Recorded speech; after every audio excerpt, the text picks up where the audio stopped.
Okay, now we'll see how to solve the ninth problem using this ANSYS software. So our ninth experiment is transient heat transfer in a sphere.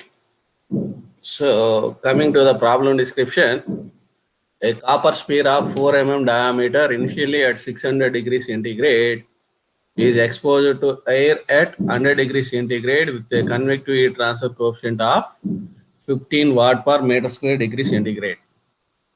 Take the density of the sphere as 8950 kg per meter cube, specific heat as 381 joules per kg degree Kelvin, and thermal conductivity is 200 watt per meter degree centigrade. So determine the variation of temperature at the center of the sphere for the first 60 seconds. So this is the problem. See here in the heading itself, we stated it is a transient heat transfer problem. Transient means the variable is now time. So in the previous problem, we say in the steady state, that means the temperature distribution is independent of time. Whereas in this particular problem, the temperature distribution is function of time. So that's why I asked you calculate the temperature at the center of the sphere for the first 60 seconds. So in 60 seconds, how the temperature is changing at the center of the sphere because of this convection heat transfer which is applied at the outer surface. So for this, to solve this problem, that means we need to solve the transient problem. So which is all the solution, your solution is time dependent. So we need to run the transient analysis also in the software. So for that, first we need to create the FE model. Then we need to apply the given conditions to solve the temperature distribution. So here what we'll do is we'll make use of, again we know sphere is a axisymmetric geometry, and the loading here, the loading and material properties are also axisymmetric. So what we'll do is we'll make use of that axisymmetric boundary condition so that to reduce the size of the problem. So now this is your representative FE model for your problem. So here what I do is I model only the half of the sphere, that is hemisphere. We'll call it as hemisphere. So because of this axis symmetry, if I expand it, I will get a hemisphere here. So for this hemisphere, the center point is nothing but only this one. So the location wherever origin of the coordinate system is origin of the coordinate system. So I want to find out what is the temperature, how the temperature is varying with respect to time at this particular node. So for that everything is same. So first I need to create this geometric area. Then I need to convert this geometry into FE model. Once I convert the FE model, then I need to apply the convection boundary condition and also the initial temperature, which is 600 degrees centigrade. Then I need to solve the problem. But while solving the problem, I need to choose the transient analysis as our analysis type. So after that, you will get the solution, you will get the temperature distribution. You can plot it or you can list the values also. So if you look at that, I think I have already given the analytical formula for the analytical solution. So this is the formula for the analytical solution. So T minus T infinity by Ti minus T infinity is equal to E into e power minus HA by rho CV into T. So in that, what is each parameter also has given the description here. Initial temperature Ti is 600. T infinity is nothing but the ambient or air temperature, which is given as 100. H is in convective heat transfer coefficient, which is given as 15 mm, 15 watt per meter square degree centigrade. So then you need to calculate what is the surface area and what is the volume of the sphere. So or else you can directly calculate A by V also. So here, if you recall your heat transfer fundamentals, so LC, that is the critical length of any section, is given by volume by area, surface area. For this sphere, it is going to be R by 3. So surface area is value is 4.5 r cube. So surface area is 4.5 r square. So that will be cancelled out. Finally, our characteristic length, this RC, what we will call it as a characteristic length in case of your lumped parameter analysis, that is based on Biot number. So you can see here your LC is nothing but R by 3. So R is radius is given in the problem. So you can use that. So for A by V by A is R by 3. So that means A by V is nothing but 3 by R. You can substitute that. And T is the time second. Suppose if I want to calculate the temperature at the 60th second, I'll substitute T is equal to 60. if I want to calculate temperature at 10 seconds, I need to substitute T is equal to 10. Then I'll get the corresponding temperature from this T is the unknown here. You will get the T value.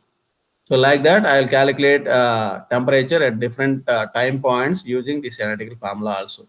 Now we'll compare our ANSYS solution to this analytical solution.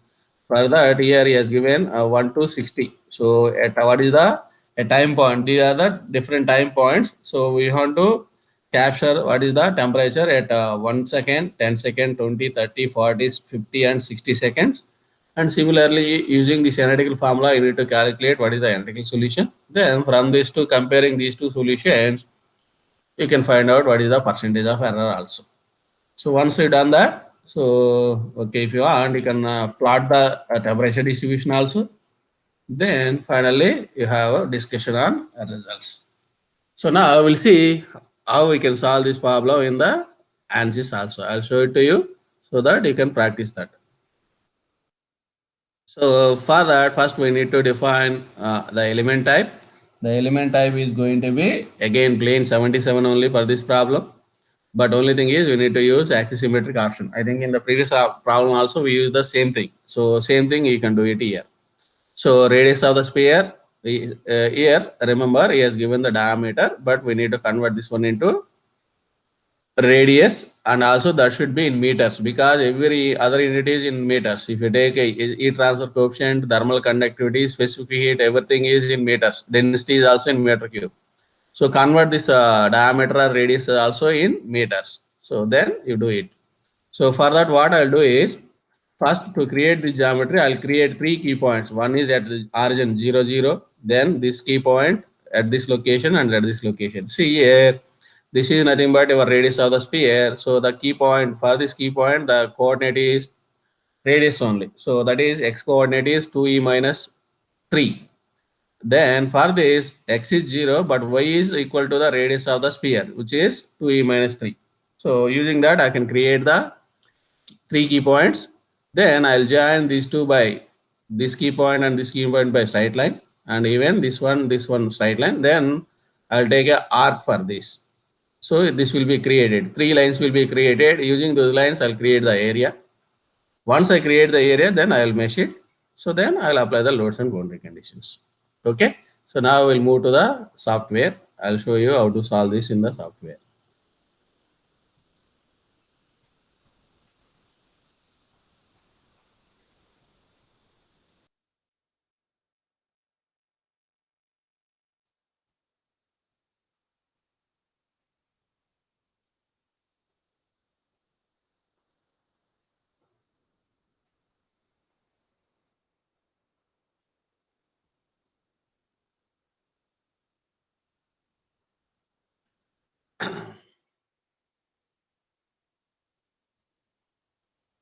I'll start a fresh analysis. So I'll change the title to steady state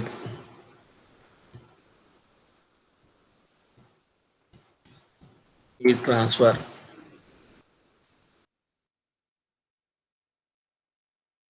in a cylinder. Or it is not steady state, it is a transient heat transfer, right? Transient heat transfer in a sphere.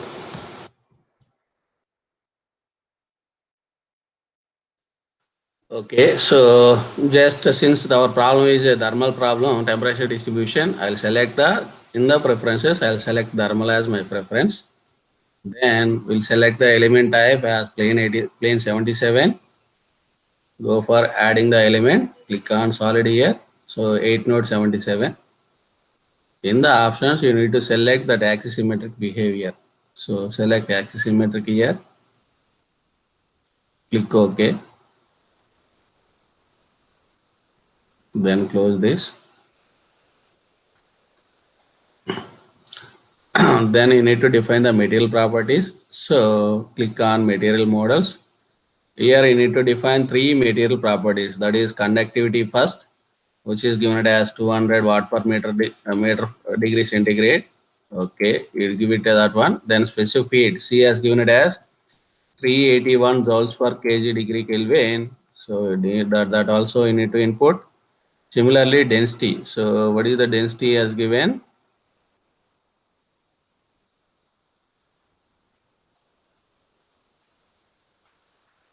Density is 8954. So you need to input that 8954 also here. 8954 kg per meter cube. Okay. Once we define the material properties, we'll go for modeling. Create key points first in active coordinate system. First one it is at 0, 0. Simply I'll click apply. Then second one is radius. 2e minus 3 is the radius of the cylinder. So you need to take x coordinate as radius. 2e minus 3. Then click apply. Then third one is y coordinate is equal to the radius. So then you need to enter that y coordinate as 2e minus 3.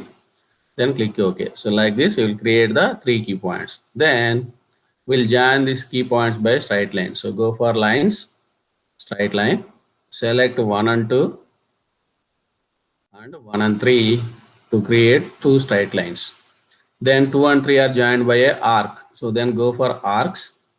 So here you need to use end key point and radius option. You need to use this option, end key points and radius.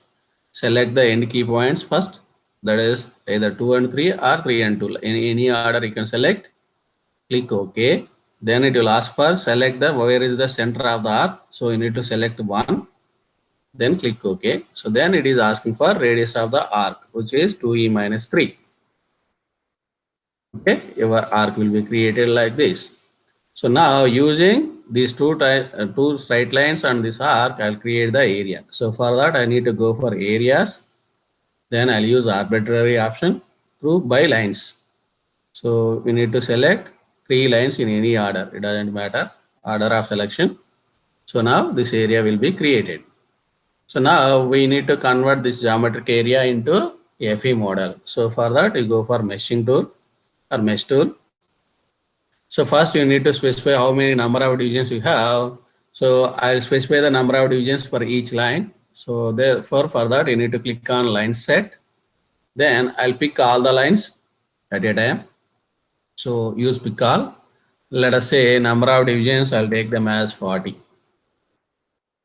So then you need to go for meshing. In meshing area, you need to select mapped meshing. Click on mesh, select this area, then click OK. So now it is meshed. Okay. Then what you need to do is you need to apply the loads and boundary conditions. So go for loads, define loads, then apply. In that first we'll apply that initial temperature. So that is thermal temperature. You can click on uniform temperature. So that is nothing but 600 degrees centigrade. So enter the uniform temperature as 600 degrees centigrade. Click OK. Then you need to apply the convection. So the convection is outer surface means only this arc will indicate the outer surface of your sphere. So then go for convection on lines, select this arc, then click OK. So it is asking for the film coefficient, that is H value. H is 15, given as 15, and bulk temperature is T infinity, which is 100. Click OK. Okay, so once you've done that, you go for solution. Then under the analysis tab, you need to change your analysis. So click on new analysis. Default is steady state analysis, but we want to run transient analysis. You need to click on transient, then click OK. Then you take it as full only here. So then go for solution controls. Here you need to enter how much time you need to run your analysis. That is time at the end of the load step. So here in our problem, he asked us find out the temperature distribution for the first 60 seconds. So I'll enter 60. Suppose I want to find the temperature distribution or temperature variation for 100 seconds. You need to enter here 100. So the whatever time point you want to run the analysis, you need to enter that value here, 60.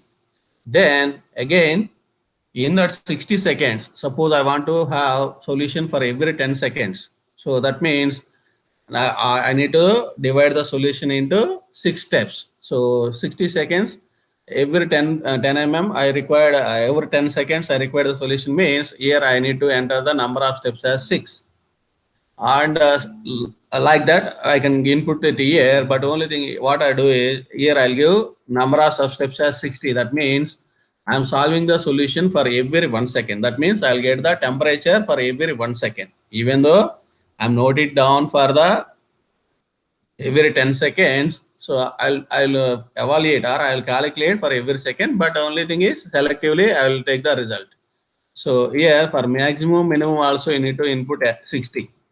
So if you won't give any values this one, so it won't solve. So you need to enter here 60 also. And also one more point here is frequency of writing your solution. That means if you select last step only, means it will give you the result only at the end of the 60 second. So to get the solution for every sub step, you need to select this option, write every sub step. Then click OK. Then once you select that solution controls, set the solution controls, go for solution. See, you can see it here. So on the background in the output window, it is okay. It is done now, but it will run for those many number of load steps. See, you can see here, load step is 1, sub step is 60. So it will solve in 60 substeps. Previous to this 60, you can see it is 59, like 58. So if you go top, so it will start with 1. It will run for those many number of sub steps. See here, it starts with 1. You can see here. So once you see the solution command, so it gone for the sub step 1, then 2, like that up to 60. If you increase the steps, so the software need to solve for those many number of sub steps. So that means the solution time or completion time may increase. Okay, but what happens is if you increase the sub steps, your solution accuracy will also increase. That is also one more point you need to remember. Okay, right. So once I done this, solved it, then I need to go for the results. So since it is a transient heat transfer problem, we won't use general post processor. We need to go for time history post processor. So here you will get the results. So in this, I want to plot or I want to find how the temperature at the center. So like I already mentioned, this is the center of the sphere. I need to select this. So for that, what I need to do is I need to add data. This is green plus symbol is there. Just click on that. So then what type of solution you want to select? That is, here we want only temperature. So therefore I'll click on DOF solution. Then nodal temperature. You can, if you want, you can give your own variable name also here. So let us say temperature. And okay, so temperature in degree centigrade. So like that also I can, if you want, you can give it. Click OK. Then you need to pick this node 1. So definitely here the node number should be 1. You can select CSD here also. Node number 1. You can enter 1 here or you can pick a day. Either way it will work for you. So then click OK. Maybe that parameter it is not taking. So we need to define it again. So click OK. So it is taking some temp 3. Okay. Now you can see that that result is getting added here. So once you have done this, then you can plot it and you can list the values also. So if I want to plot this temperature variation with respect to time, simply you click on graph data here. See, you can see that you'll get a graph here. This is the graph, how the temperature is varying. So you take a image of this and you keep that in our record. Suppose if I want to set the, say here, you want to modify the axis here, what you can do is you can go for plot controls here. Under size, you have a graphs are there, and this you can go for modify axis. So then you can specify your range also. So X range, that is 0 to only 60 I need to take. So I don't want beyond that. So if you look at this graph here, it is taking up to 0 to 80, but I want only 0 to 60. I can modify that, click apply, then OK. Then right click and replot it. See, now it is changing from 0 to 60 like this, the temperature. Say around something 437, you can see clearly see that here. So this is how you can plot. So you take an image of this and you keep it that, and also here the x-axis, y-axis is temp3, whatever variable you define there, it is taking temp3. So these values are corresponding to the temperature and degree centigrade. If you want, you can change this label also using the options like I have shown to you. You can change that also. Then if I want to, instead of going for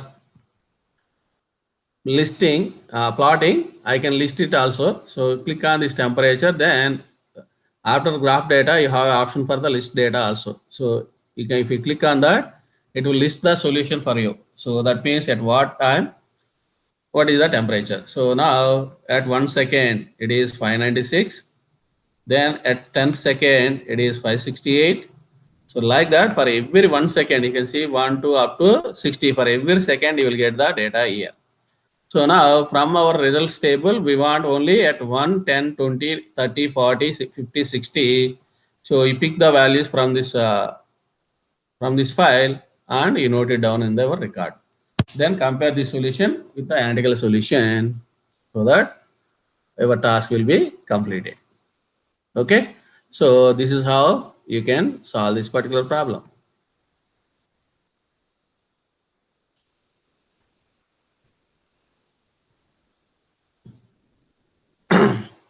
Right. So I think you can practice now with this. I am closing this now.